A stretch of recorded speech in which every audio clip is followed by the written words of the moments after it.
अस्सलाम वालेकुम रहमतुल्लाहि व बरकातुहू। डियर स्टूडेंट्स, कैसे ही आप सब? उम्मीद करते हैं कि आप सब अच्छे से होंगे। आज हम क्लास 10 की हिस्ट्री को पढ़ेंगे। चैप्टर जो हमारा है the making of global world. इसके बाद जो पार्ट नंबर 7 है, ये आज का जो टाइटल है इंडिया एंड ग्रेट डिप्रेशन। इससे पहले हमने बात किया था कि ग्रेट डिप्रेशन का जो असर है वो किस तरीके से यूएस और यूरोप के बाकी मुल्कों पर पड़ा और उसकी वजह से इनको क्या क्या चीज़ें झेलना पड़ा। आज हम बात करेंगे कि 1928, 29 या 1930 के आसपास होने वाले ग्रेट डिप्रेशन का असर हिंदुस्तान के ऊपर किस तरीके से पड़ा। Depression affected Indian economy as well between 1928 and 34। Depression मतलब जो ग्रेट डिप्रेशन था, इसने हिंदुस्तान की इंडियन इकोनॉमी को असर कर दिया। हिंदुस्तान का जो इकोनॉमी था वो काफ़ी लो हो गया because of great depression in the world. India's import 1928 to 1934 and export became nearly half. Hindustan की अगर हम इम्पोर्ट जो हिंदुस्तान से बाहर बाहर से जो हिंदुस्तान में सामान लाते हैं और एक्सपोर्ट हिंदुस्तान से बाहर जो बेचते हैं, इसमें बिल्कुल भी 50% फॉल डाउन हो गए।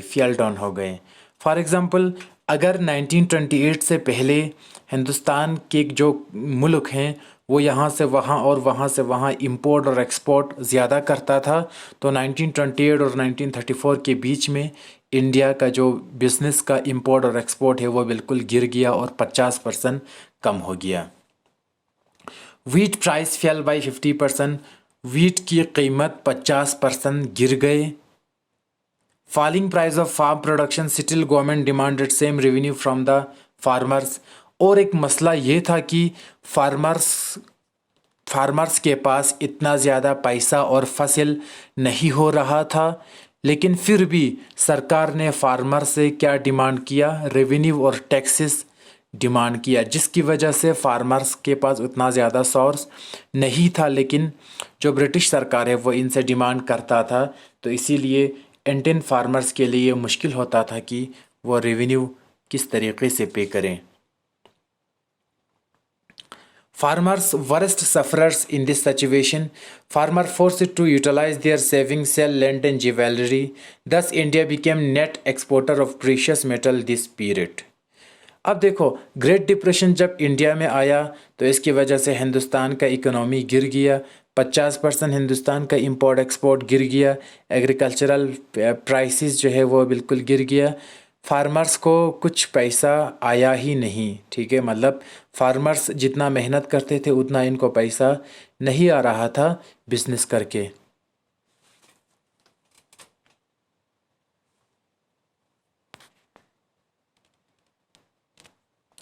तो इन चीज़ों से हुआ क्या? फार्मर्स की हालत खस्ता होते गए, इनका जो हालत है वो बद से बदतर होते गए। फार्मर्स के पास इतना ज़्यादा पैसा भी नहीं था, ऊपर से ब्रिटिशर्स सरकार को बाकी जो मतलब टैक्सेस हैं वो भी देने पड़ते थे। इसलिए फार्मर्स जो है अब क्या करता था, अपनी ज़िंदगी को चलाने के लिए इन लोगों ने अपना जो सेविंग है, जो इनके बैंक के अकाउंट में जो सेविंग है, उसको ख़र्चा करना शुरू कर दिया। ज़मीनों को बेचना शुरू कर दिया, ज्वेलरी जेवरात को या अपने मतलब गोल्ड और सोने की ज्वेलरी को भी बेचना शुरू कर दिया। इसीलिए इस टाइम पर, जिस टाइम पर 1928 और 34 के टाइम पर ग्रेट डिप्रेशन हुआ दुनिया में, इसी टाइम पर हिंदुस्तान में भी इसका असर पड़ा। और जो फार्मर हैं इनके पास इतना ज़्यादा ये मतलब गरीबी का सामना करना पड़ा इनको। इन्होंने क्या किया, अपना जो भी प्रीशियस मेटल्स था, गोल्ड सिल्वर जो भी इनके पास था जेवरात की शक्ल में, ये सब कुछ हिंदुस्तान से बाहर बेच दिया। तो इसी समय में हिंदुस्तान एक एक्सपोर्टर बन गया, exporter of gold and silver. ठीक है, क्योंकि फार्मर्स जो है अपना सब कुछ बाहर बेच देता था, क्योंकि इनके पास ज़िंदगी चलाने के लिए और कुछ रास्ता बचा ही नहीं था। तो ये हो गया इंडिया एंड ग्रेट डिप्रेशन।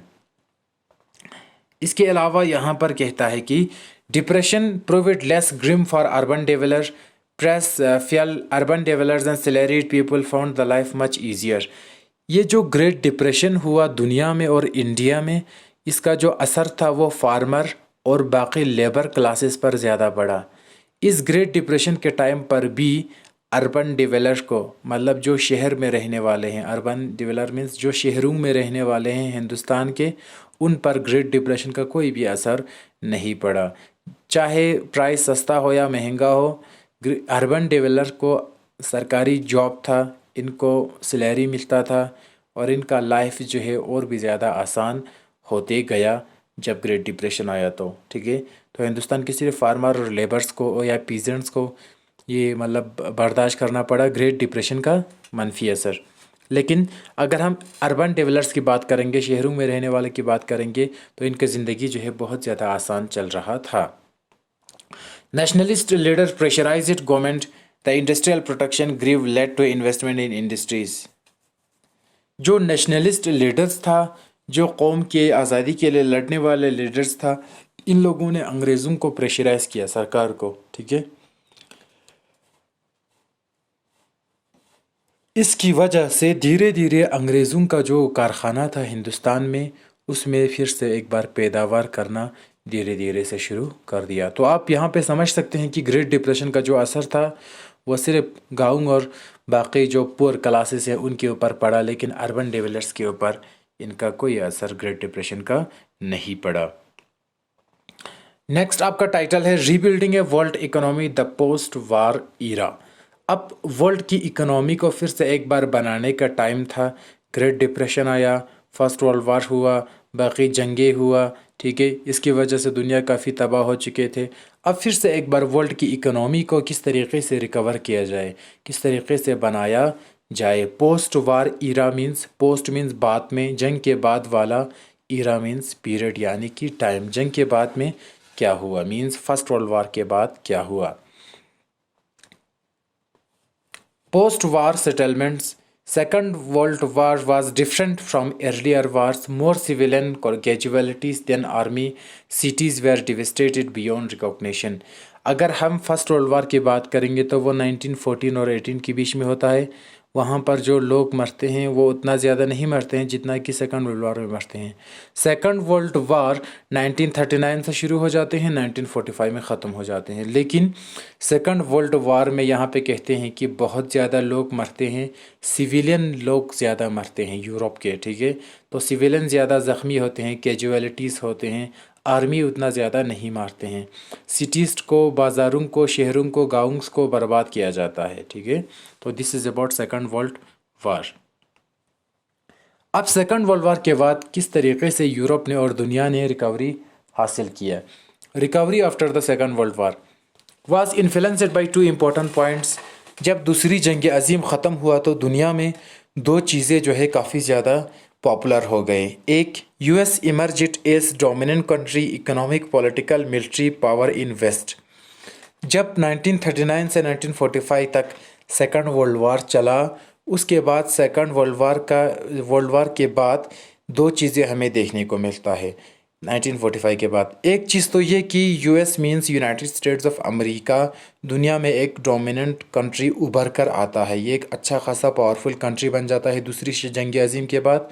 इक़्तिसादी तौर पर, सियासी तौर पर, मिलिट्री तौर पर, हर लिहाज से ये एक मजबूत कंट्री बन जाते हैं वेस्ट में, मतलब वेस्ट में, वर्ल्ड के वेस्ट साइड में। पहला चीज़। दूसरा, transformation of Soviet Union from agrarian economy into a world power. दूसरा ये हो जाते हैं जो सोवियत यूनियन होता है, सोवियत यूनियन यहाँ पर आपको इतना समझ में नहीं आएगा। यूएसएसआर एक ऑर्गेनाइजेशन था जो कि 1917 में बना था, जिसका हेड रशिया था। इसमें 15 मुल्क थे। इसको हम कहते हैं USSR, union of Soviet socialist Republic. Means जो सोशलिस्ट कंट्रीज़ था, जो सोशलिज्म पर बिलीव रखने वाले कंट्रीज़ था, इनका अपना एक ऑर्गेनाइजेशन था। रशिया इनका लीडर्स था। तो ये 15 कंट्रीज़ के ऊपर कहते थे यूएसएसआर। ठीक है, तो पहले जंग से पहले मींस सेकंड वर्ल्ड वार से पहले यूएसएसआर ज़्यादा एग्रीकल्चर बेस्ड था। एग्रीकल्चर पर वो कमाते थे और एग्रीकल्चर पर इनका ज़िंदगी ज़्यादा डिपेंड था। ये बिज़नेस ज़्यादा नहीं करता था। तो अब सेकंड वर्ल्ड वार के बाद यूएसएसआर अमेरिका के साथ टक्कर मारता है और अमेरिका के साथ कदम से कदम मिलाकर आगे तरक्की करता है। ठीक है, तो दूसरी जंग अजीम के बाद 1945 के बाद हमें दो चीज़ देखने को मिलता है। एक तो यूएसए सुपर पावर की शक्ल इख्तियार कर लेता है और दुनिया में काफ़ी डोमिनेंट होता है। दूसरा उसके साथ यूएसएसआर यानी कि सोवियत यूनियन, शॉर्टकट में हम कहें तो रशिया और इसके साथी। तो ये यूएसएसआर और यूएसए दोनों जो है सेकंड वर्ल्ड वार के बाद काफ़ी ज़्यादा पॉपुलर कंट्रीज़ या पावर बन जाता है। The world leaders met and discuss to work for the post war recovery. अब दुनिया के जो लीडर्स हैं वो डिस्कस करते हैं कि जंग के बाद किस तरीके से हम इन चीज़ों को रिकवरी करेंगे और किस तरीके से हालात को सुधारेंगे। Focused on two main objectives. अब दुनिया में जो लीडर्स हैं वो जंग के बाद दो ऑब्जेक्टिव्स पर ज़्यादा फोकस करते हैं। सेकंड वर्ल्ड वार के बाद वो दो ऑब्जेक्टिव्स पर ज़्यादा फोकस करते हैं। पहला, preservation of economic stability and full employment in industrial world economist. पहला कहते हैं कि इकोनॉमिकली स्टेबल होना चाहिए। दुनिया का जो मुल्क हैं मुल्कें हैं वो इक़्तिसादी तौर पर इकोनॉमिकली मीन्स फाइनेंशियली मजबूत होना चाहिए ताकि इसमें जॉब्स पैदा हो, एम्प्लॉयमेंट मिल जाए, रोज़गार मिल जाए बेरोज़गारों को, जिसकी वजह से दुनिया के बहुत सारे कंट्रीज़ तरक्की कर सकता है। तो जब जंग ख़त्म हुआ तो थिंकर्स ने या दुनिया के एक्सपर्ट्स ने ये माना कि सबसे पहला ज़रूरत तो ये है कि दो चीज़ के बारे में सोचा। पहला ये है कि इकोनॉमिकली दुनिया स्ट्रॉन्ग होना चाहिए, तब जाके हम बेरोज़गारों को रोज़गार दे सकता है। इसी में कहता है कि mass production can not be sustained without mass consumption.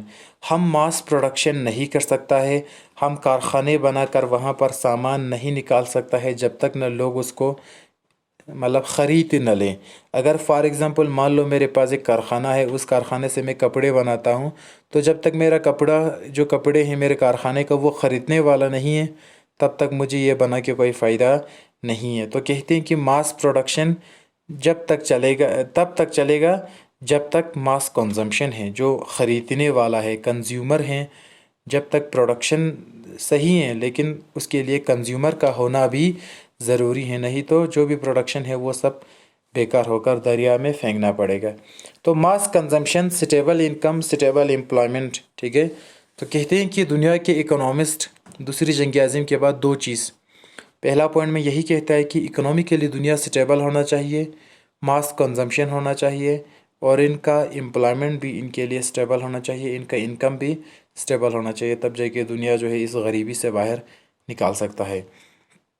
तो दूसरा जो थिंकर्स का मानना है वो ये कहता है कि economic links with outside world should be well regulated on flow of capital, goods and labour. दुनिया के जो मतलब ख़ास तौर पर यूरोप और अमेरिका की अगर हम बात करेंगे, जो जंग में जिन्होंने हिस्सा लिया था, अगर हम इकोनॉमिकली तरक्की चाहते हैं तो दुनिया के सारे मुल्कों से क्या करना चाहिए, रेगुलेशंस और रिलेशंस रखना चाहिए और किस तरीके से कैपिटल्स, गुड्स या लेबर्स का फ़्लो होगा, कहाँ लेबर जाएंगे, कहाँ काम करेंगे, कहाँ पर सामान बेचेगा, किस कंट्री के साथ इंपोर्ट एक्सपोर्ट होगा और किस तरीके से कैपिटल और गुड्स और लेबर का मूवमेंट होगा। इसकी वजह से हमारा मुल्क जो है या यूरोप जो है या यूएस जो है तरक्की कर सकता है। तो जो ही सेकंड वर्ल्ड वार ख़त्म हुआ, इकोनॉमिस्ट ने इन दो चीज़ों के बारे में सजेशन दिया। पहला मैंने बताया कि मास प्रोडक्शन, मास कंजम्पशन और इकोनॉमिक स्टेबिलिटी, ये सब वगैरह, ठीक है। दूसरा हमने बताया कि यहाँ पर दुनिया के सारे मुल्कों के साथ और किस तरीके से और किस लिहाज से ट्रेड, कैपिटल और लेबर का फ़्लो होगा। इसके बाद कहते हैं कि ब्रेटन वुड्स इंस्टीट्यूशन। अब ये ब्रेटन वुड्स इंस्टीट्यूशन क्या था? Conference July 1944, United Nations monetary and financial conference at Bretton Woods in New Hampshire, USA. The Bretton Woods Conference established international monetary fund, deal external surpluses and deficit of its members. The International Bank for Reconstruction was set up, also known as World Bank, deal to finance post war reconstruction, ठीक है। इसके बाद 1944 की अगर हम बात करेंगे तो एक कॉन्फ्रेंस होता है, एक मीटिंग होता है, United nation monetary and financial conference, इस कॉन्फ्रेंस का नाम होता है। ये कॉन्फ्रेंस जो है ब्रेटन वुड्स एक मतलब ये होता है, जगह होता है, एक बिल्डिंग होता है या एक जगह होता है जिस जगह का नाम होता है ब्रेटन वुड्स। ब्रेटन वुड्स जो कि न्यू हैम्पशायर यूएसए में है, वहाँ पर क्या करता है, यूनाइटेड नेशन जो है मॉनेटरी एंड फाइनेंशियल कॉन्फ्रेंस नाम का एक मीटिंग रखता है। कहाँ पर? ब्रेटन वुड्स में, जो कि न्यू हैम्पशायर यूएसए में है। ब्रेटन वुड्स में ये डिस्कस करते हैं इंटरनेशनल मॉनेटरी फंड को हम क्या करेंगे, एस्टेब्लिश करेंगे। आईएमएफ। आईएमएफ जो है कब एस्टेब्लिश हुआ था? 1944 में ब्रेटन वुड्स इंस्टीट्यूशन के मीटिंग के दौरान, जो कि न्यू हैम्पशायर यूएसए में है। तो इस समय आईएमएफ को एस्टेब्लिश किया जाता है और आईएमएफ का जो काम होता है वो क्या होता है, external surplus and deficits of its members. जो भी आईएमएफ के मतलब ऑर्गेनाइजेशन के मेंबर कंट्रीज़ हैं, इनके बिजनेस के बारे में, और एक्सटर्नल सरप्लस मीन्स फ़ायदे, और सरप्लस फ़ायदा, डिफिसिट नुकसान, जो भी आईएमएफ इंटरनेशनल मॉनेटरी फंड का जो मेंबर कंट्रीज़ हैं, इन मेंबर कंट्रीज़ के एक्सटर्नल फ़ायदे और नुकसान के बारे में काम करना या सोचना किसका काम है? आईएमएफ का काम है, जो कि 1944 में तैयार किया जाता है, जिसको हम ब्रेटन वुड इंस्टीट्यूशन कहते हैं। दूसरा, इसी कॉन्फ्रेंस में और एक चीज़ भी एस्टेब्लिश करते हैं, बनाते हैं, वो क्या? International Bank for Reconstruction was set up, also known as World Bank, deal to finance post war reconstruction. ठीक है, एक इंटरनेशनल बैंक तैयार करता है, बैंक जो कि रिकन्स्ट्रक्शन के लिए, जंग में जो भी नुकसानात हुआ था, जंग के बाद पोस्ट वॉर रिकन्स्ट्रक्शन, किस तरीके से हम दुनिया में फाइनेंशियली दुनिया को या बाकी यूरोपियंस और वेस्टर्न कंट्रीज़ को किस तरीके से हम फारवर्ड या इसको तरक्की याफ्ता बनाएंगे, इसी सिलसिले में क्या किया इन लोगों ने, आईएमएफ और वर्ल्ड बैंक को तैयार किया। तो इसमें सिर्फ आपको इतना याद रखना है कि ब्रेटन वुड्स इंस्टीट्यूशन में 1944 में एक मीटिंग हुआ था, United nation monetary and financial conference, इस मीटिंग का नाम था, जो कि ब्रेटन वुड्स में किया गया, न्यू हैम्पशायर यूएसए में है। ठीक है, ब्रेटन वुड्स कॉन्फ्रेंस में इंटरनेशनल मॉनेटरी फंड्स को इस्टेब्लिश किया आईएमएफ को, जिसका काम था इसी की आईएमएफ की ही मेंबर कंट्रीज़ की बाहरी सरप्लस और डिफिसिट के बारे में सोचना, फ़ायदे और नुकसानों के बारे में सोचना और एक्शन लेना। इसके बाद इंटरनेशनल बैंक फॉर रिकन्स्ट्रक्शन भी बना दिया, बाद में इसको हम वर्ल्ड बैंक भी कहते हैं। वर्ल्ड बैंक का भी काम यही है कि फाइनेंस, पैसा देना दुनिया के ममालिकों को, मुल्कों को, और जंग के बाद दुनिया में सुधार लाने की कोशिश करना। तो इन दोनों ऑर्गेनाइजेशन को, आईएमएफ और वर्ल्ड बैंक को, जो कि एक दिन में और एक मीटिंग में ही बनाया था, इन दोनों को हम ब्रेटन वुड्स ट्विन्स भी कहता है। तो आज हम यही पे रखते हैं। इसके बाद हम डिस्कस करेंगे कि क्या क्या चीज़ें इसमें होता है।